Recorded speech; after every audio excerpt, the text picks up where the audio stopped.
take ownership. Take extreme ownership. Don't make excuses. Don't blame any other person or any other thing.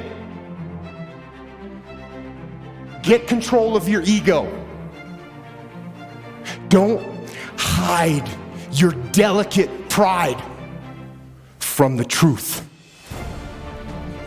Take ownership of everything in your world, the good and the bad. Take ownership of your mistakes, take ownership of your shortfalls, take ownership of your problems, and then take ownership of the solutions that will get those problems solved. Take ownership of your mission. Take ownership of your job, of your team, of your future, and take ownership of your life. And lead. Lead. Lead yourself and your team and the people in your life. Lead them all to victory.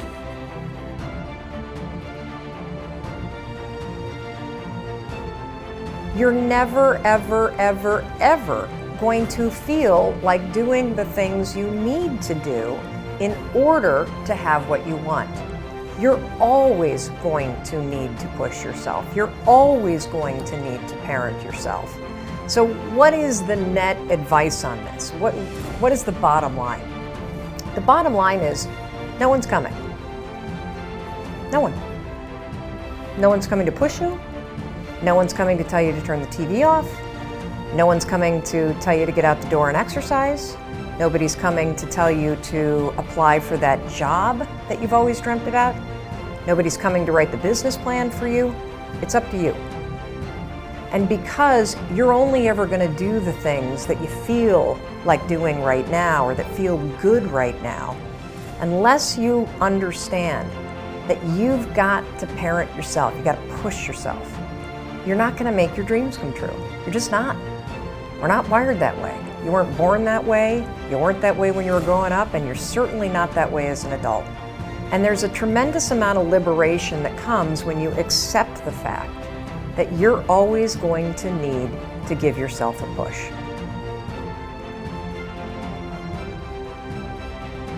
One of the things I have realized, and many of us have, that if you want something out of life, if you want to change yourself, if you want to acquire something, if there's some goal that you want to reach, that is really not easy as some people will make us feel.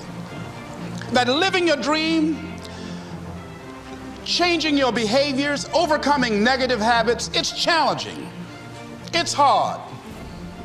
That living alone is just very difficult. And once we begin to come to grips with the fact that living is difficult, life is very challenging. So how do we begin to nurture that hunger? What are the characteristics or the qualities of people that are hungry? What will it take for me to get some of the things that I want? And being hungry for those things, number one, you've got to work on yourself.